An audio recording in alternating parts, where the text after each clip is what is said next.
বসো এখানে পাশে। কি করছো ওটা? পন্স মাখছে। কিনেছে আজ 1 সপ্তাহ হয়ে গিয়েছে, ও এখন দেখে সেটা মাখছে। দেখো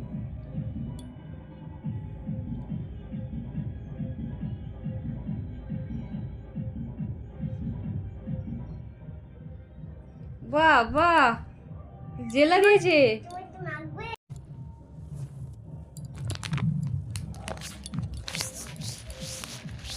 বলে দেবে কে মাখবে, এখন আমি নিজেও জানি না কাকে মাখাবে।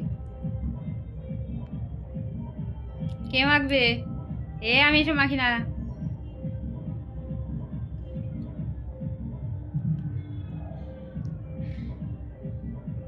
এত রূপচর্চা এত এত করে যদি দিস, তোর বাবার তাহলে আর ক্রিম আর তোর এনে দেবে না।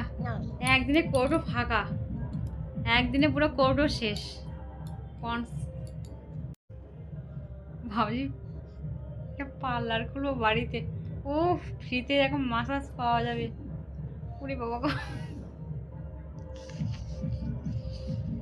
যেটুকু নাচলে তো বচ্চা করে দিবি তো। বাবা চিনতে পারবে না এসে, কোন কাদের বাড়ির বউ এসে বসে আছি ঘরে। কই দেখি তো। এই তুই তোমাকে পুরো স্নান করে দিয়েছিস রে, পুরো পন্স মাকে স্নান করিয়ে দিয়ে গেছে পুরো। মা, মা তোমাকে এরকম কেমন খাওয়ানো শিখিয়েছে মা? হ্যাঁ, তুমি তো স্নান করে এসো মা। তোমার বাবা তো কোম্পানিতে, একদিন তো তুমি লাকে তুলে দেবে মা।